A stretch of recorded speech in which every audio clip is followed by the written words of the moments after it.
You know, I'm turning 30 tomorrow. Did you know that? Well, happy birthday. You know, I was just thinking you don't look a day over 25. Liar. I don't know, I've just been feeling very stuck lately. You know, I cannot remember the last time I was surprised by anything. Can you? The last time I was surprised was by you. Well, you know what I mean. I'm just surprised that we're able to stay good friends. I've been thinking about moving. Maybe Phoenix. I've got an old college friend that lives down there, and she says it's nice.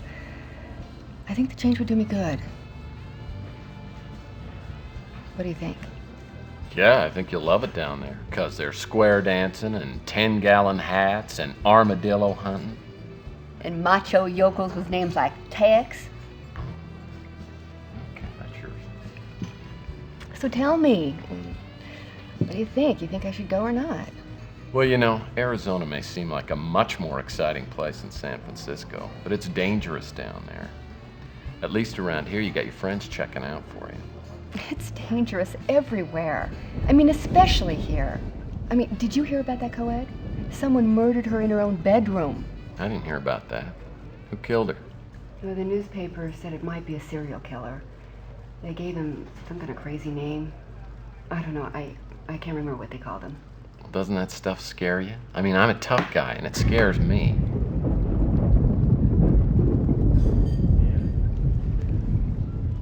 I appreciate your concern, Tex, but I have been fine on my own for a long time.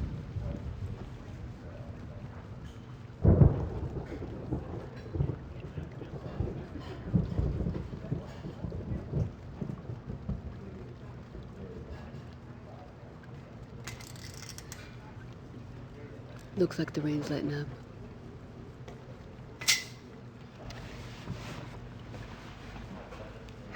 I'm going home. Got a big date? Oh, yeah. Cary Grant and a pint of Haagen-Dazs. Hold me down. See you later.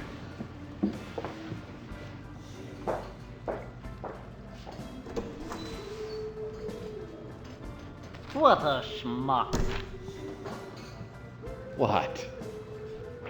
Chelsea was giving you opportunities all evening and you blew every one of them.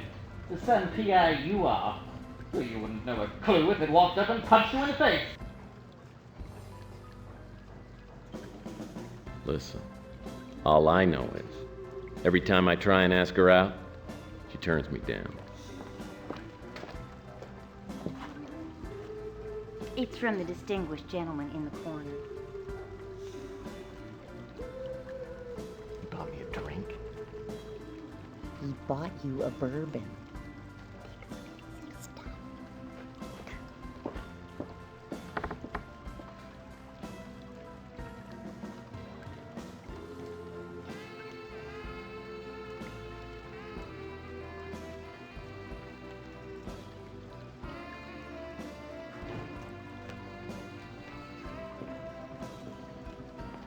Oh, good evening, good evening. Gordon Fitzpatrick is my name. Please sit down, sir. You know, I am not in the habit of eavesdropping, but I do believe I heard someone say that you were a private detective. That's right. I'm a licensed private investigator. Oh, delightful. It's a pleasure indeed to meet you. And your name? Murphy. Tex Murphy. Tex Murphy. Well.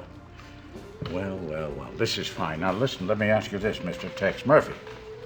Have you in your work ever had the occasion to seek for a missing person? Sure. I can do that. Well, then perhaps we could do some business. I think we can work something out. My office is just around the corner, the Ritz Hotel. Why don't we go there?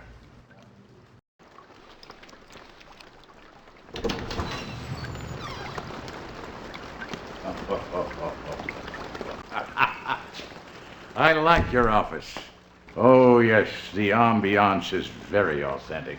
Reminds me of those, those old detective stories that I used to watch when I was a kid. I'm sure that at any moment, Sam Spade is going to come marching through that door, but then who needs Sam Spade when I've got Tex Murphy standing in front of me? Did you always want to be a private eye? As far back as I can remember. Mm-hmm. Why don't you have a seat, Mr. Thank you. Fitzpatrick? Yeah. While all the other kids were logged on to Sesame Street Interactive, I was reading Hammett and Chandler. It must be quite an exciting life. Oh, it's got its moments. Don't get me wrong, it's not like the movies. It sure as hell doesn't pay very well. But it suits me. So what can I do for you, Mr. Fitzpatrick? Well, I'm trying to find an old acquaintance of mine, Thomas Malloy, Dr. Thomas Malloy. The last official address for him that I have is the Ritz Hotel. Now, do you happen to know him? Can't say that I do. It's very important that I find him. You know, let me give you a little background. For many years, I was a research scientist and I worked alongside Dr. Malloy. But about 20 years ago, maybe, I guess something like that, our paths diverged and I lost touch with him and he with me. And then very recently, I saw a photograph of him in a local newspaper. Now, it's a strange thing how time is such a natural equalizer, makes us appreciate the faces from one's past. At any rate, the older gentleman in that photograph is Dr. Malloy. And I contacted the newspaper to find out where the photograph had been taken. It was at the San Francisco Technical University. Well, I hiked right out there, got to the campus, and decided to look the man up and surprise him. Even with that photograph, no one recognized him, no one knew his name. But then I received a strange phone call by a young woman named Sandra. The man I knew as Thomas Malloy, she knew as Tyson Matthews. She seemed quite uncomfortable talking on the vid phone, so I suggested we meet. She never showed up for that appointment. You never heard from her again? You know, it's strange. But this simple, whimsical wish of mine to get together with my old friend has materialized into, I don't know, I feel a sense of impending doom. I fear for the young woman, and I fear for my friend, Dr. Malloy. It sounds interesting. I think I can look into this for you. Thank you. Now you'll have to refresh my memory. How much is your fee? How does it work? I charge $500 a day. Of course. Plus expenses. Naturally.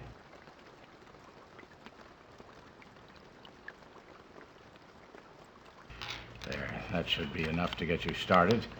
And here somewhere, there you go. I could be reached at that number. I'll be in touch. I feel we're off to a good start. All right, Mr. Fitzpatrick.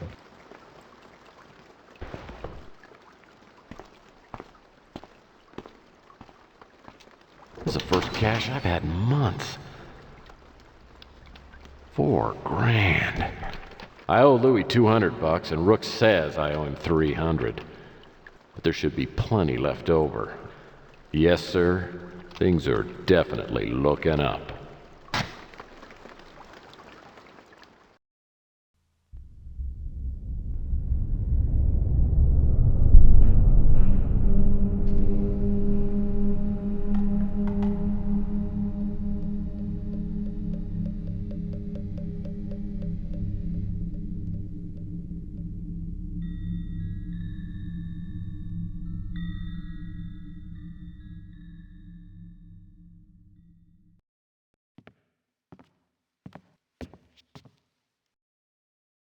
Fitzpatrick didn't give me much to go on. Just the newspaper photo of Malloy and the fact that Malloy stayed here at the Ritz. Then there's that girl Fitzpatrick referred to, Sandra. Maybe I can track her down. First I need to find out which apartment Malloy was staying in and then get into it. That means I gotta deal with Nilo, my landlord. It's the second week of April and I'm a little late on my February rent payment.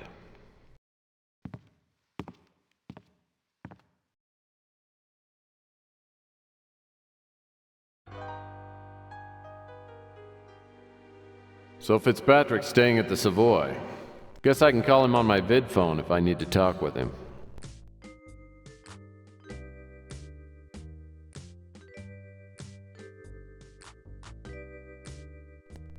My trusty electronic shop credit card.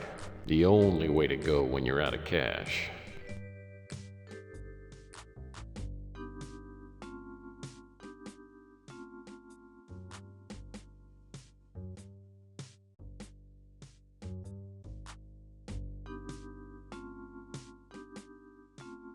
I'll pick up these clothes next time I'm expecting someone else in my bedroom. Yeah, fat chance of that.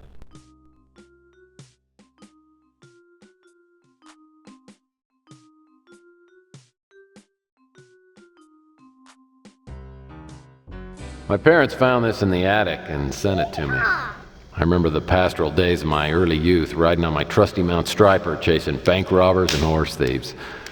And all that came to an end one summer afternoon during an electrical storm.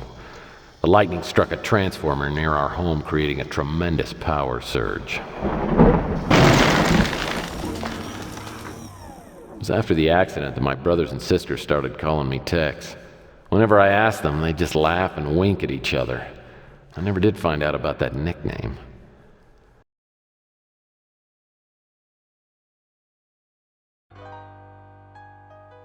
I'll pick up these clothes next time I'm expecting someone else in my bedroom. Yeah, fat chance of that.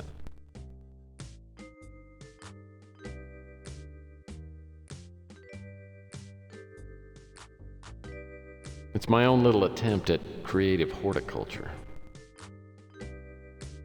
Space Girl Doris. With your own form-fitting airsuit and come-hither smile, I still dream of you and a lunar landing.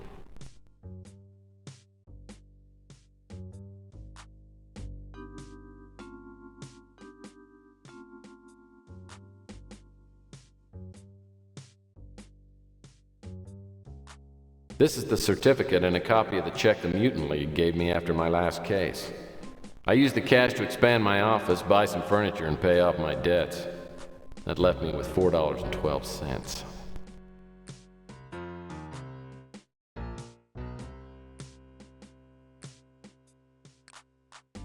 Amazingly enough, this space-age cabinet came folded into a packet the size of a Triscuit.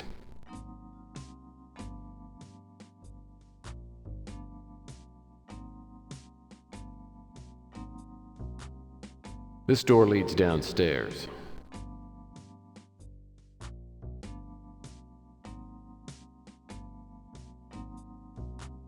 These are designer lights, as if there were any doubt. It's a small miniature camel.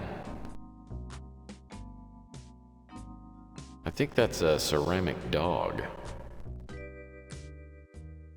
This is some sort of cool thing.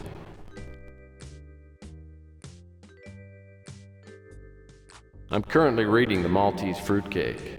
The family's been passing it around for years. I won this athletic supporter trophy in high school. I was the best third-string punter in the state. Amazingly, I made this horse out of a single coat hanger. The headboard keeps me from hitting my skull on the wall. The downy fresh hub of my swinging bachelor pad. This is where I keep the elixirs and potions that help me maintain my boyish good looks.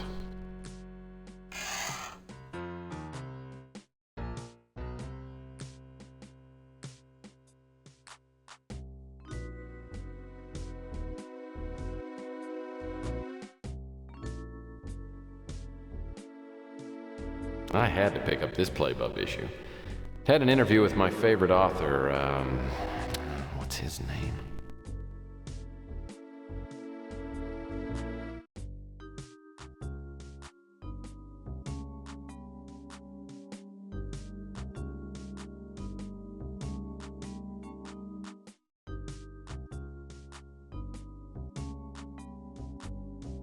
This door connects to my rec room.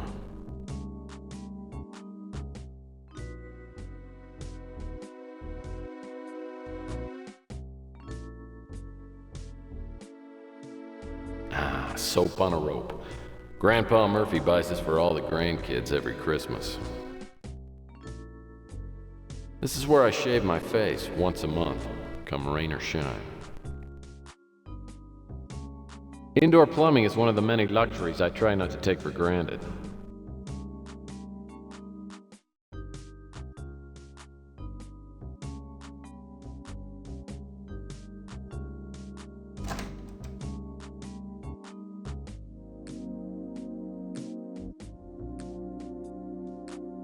The guy who sold me this hormonotron said it would make women obsolete in my life, but I can't get it to work.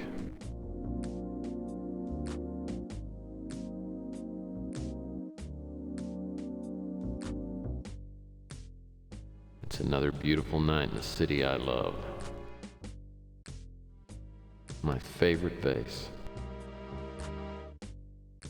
I call this painting Bleak Landscape.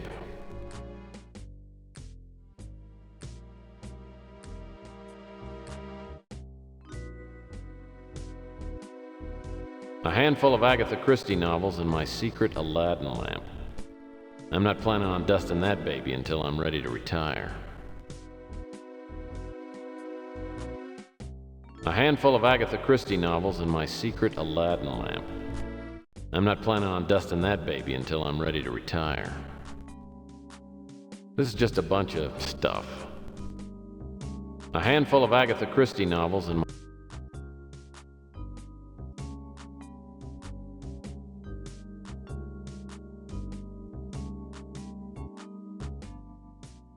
This painting epitomizes my view of women as a gender.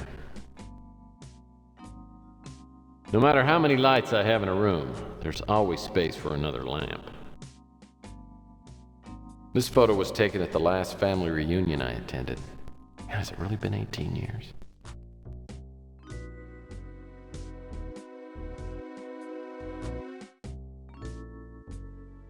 This is a big photo of two horses. Why I have it and why it's actually hanging on my wall, I have no idea.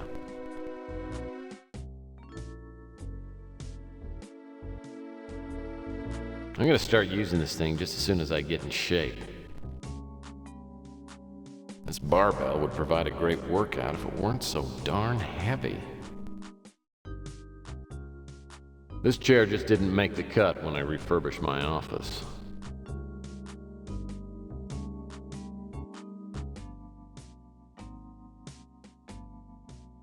I cut this article about Mac Malden out of the newspaper.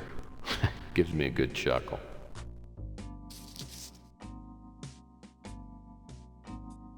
I cut this thing out of the paper a few days ago. I've known Mac Malden for years. We've worked together on several cases, but I don't know if we're actually friends. We just help each other out occasionally.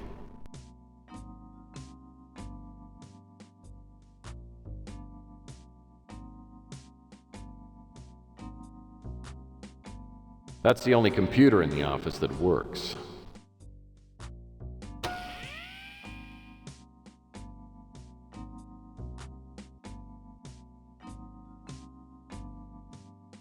Most of these computer components were purchased at a yard sale.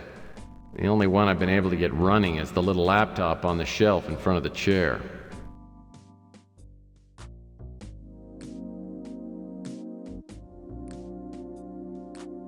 A reproduction of Fish and Fruit by the mutant surrealistic Saul Dooley.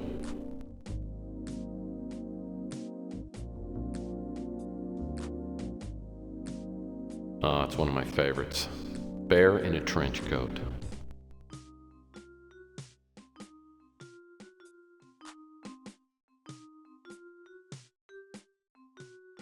This door leads back to my boudoir.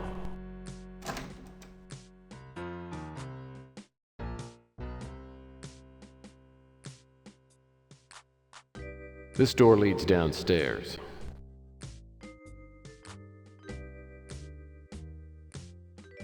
That's the way back to my office.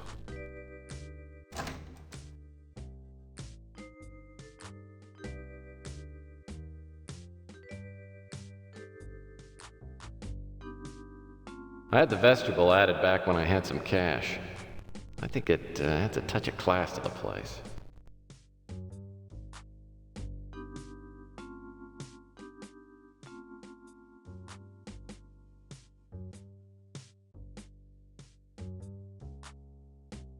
This alien landscape reminds me of the old Star Trek episode where they get that distress call, then Captain Kirk meets that beautiful woman, then he and Spock barely escape, then Kirk makes that funny joke right at the end.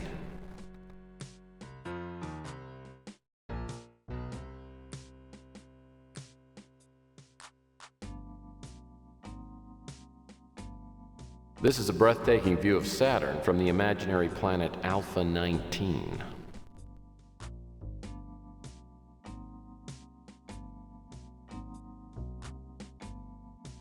This is the only pot I allow in my office. Nothing kills these plants. and I ought to know.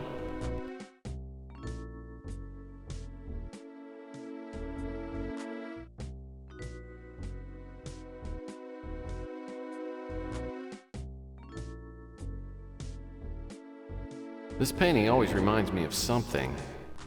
I'm not sure what. I got this from my grandpa, Audie Murphy. It was signed by Richie Havens. Grandpa said he was the original singing detective. I haven't played my phonograph since it destroyed the A-side on my Bill Shatner Sings the Blues LP.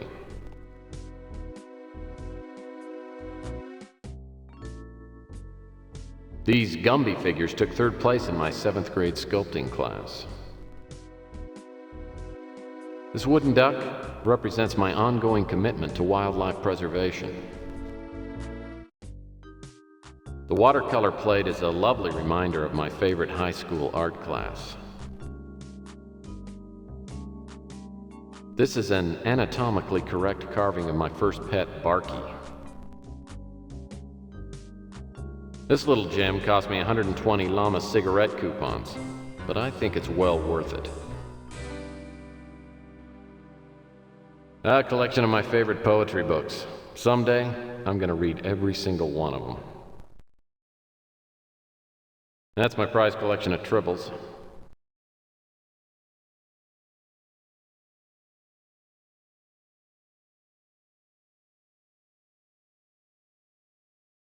Taco Bob. It's got the most stylish placemats in town.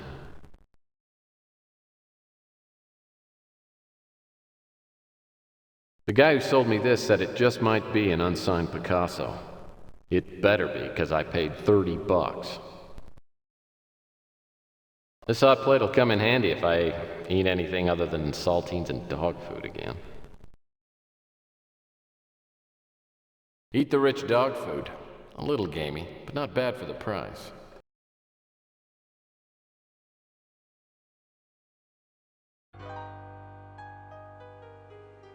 Couple more cases and I'll have this thing paid for.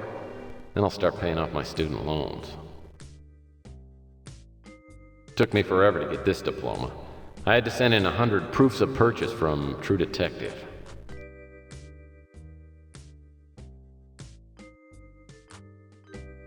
The scanner brings back some truly fond memories. Wonder how Trixie's doing. I picked this book up at Rook's for $0.25. It's worth every penny. Rusty the Clown's Fun Book. The only pop-up book in existence with a must-be 18 years or older sticker. I've had this jackknife ever since my Weeblos days. My knife used to have all the cool attachments. Now everything's busted off except the pliers and the standard screwdriver head.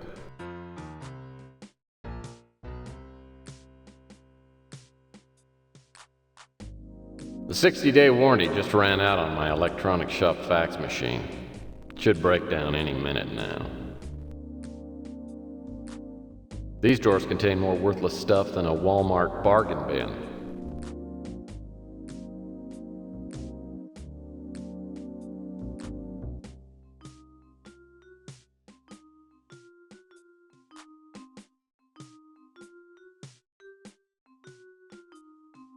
This office was a dance studio before I moved in.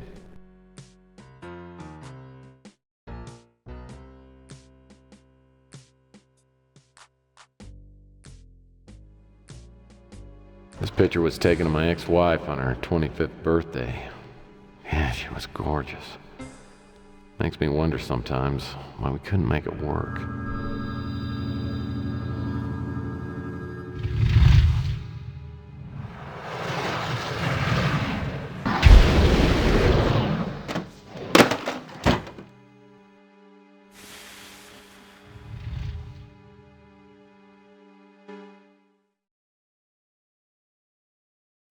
Between my wedding ring and this picture of my ex-wife Sylvia, I will never, ever forget that women are alien creatures capable of great destruction. That's a New York Times bestseller, Men Are Imbeciles, Women Are Erratic. My mom sent this to help me with my love life. I've read the first chapter and I think the author's a hermaphrodite. My new vid phone is essential to my business. Thank goodness it's easy to operate. One of these days, I'm gonna realize my dream of opening a spelunking shop in the Utah desert. Guilty as heck, the gripping saga of Lance Knight, the soft-boiled PI. Ritual virility is a guide to scoring with women. Step number 1, get rich. I borrowed this magazine on my last trip to the dentist. I've always been crazy for the Miracle Nails model. I really need to find some stuff to put in here.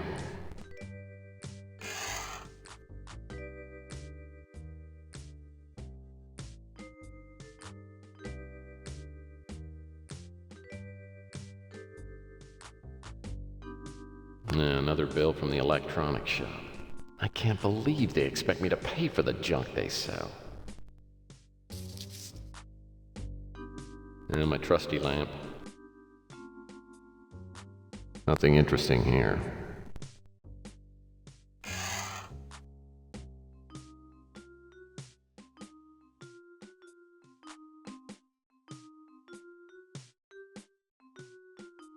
Chandler Avenue recently got a city-funded cleanup. Now the street's darn near clean enough to eat off.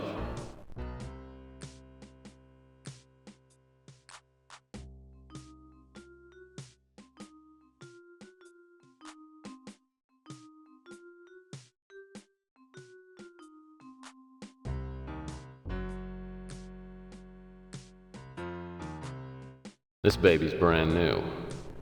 I had to replace the old one after the, incident.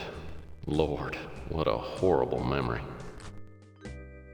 With all that these chairs have gone through, I feel like I could write a testimonial to the makers of Scotchgard. This is my official front door. It leads to the fire escape.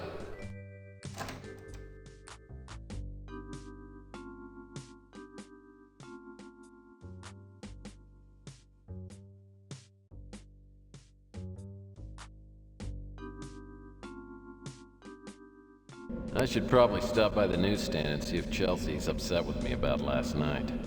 I've been trying to get her to go out with me for years now, and just when I think I might be getting somewhere, I stick my big foot in my mouth. Well, now I got some money, and maybe she'll give me another chance to let me take her out to dinner.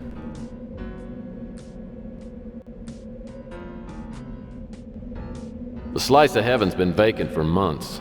During one of my previous cases, I did a job for the former owner, Francesca Lucido. Helped her get a divorce from her dirtbag husband, and she took him to the cleaners. Last I heard, she was dating some young stud named Julio and renting a condo in Miami Beach. Rook's Pawn Shop. That's a clever name. Well, if I suck in my gut, I just might be able to get through the fence and get into the alley behind the pawn shop.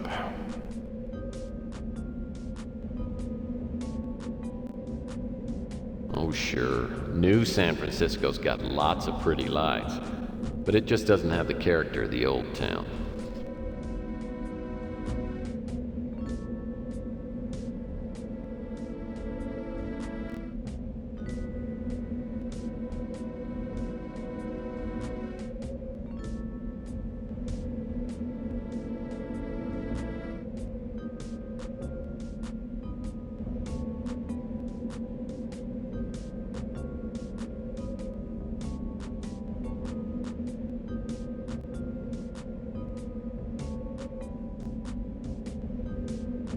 Rook's Pawn Shop. That's a clever name. Looks like Chelsea's ready for business today.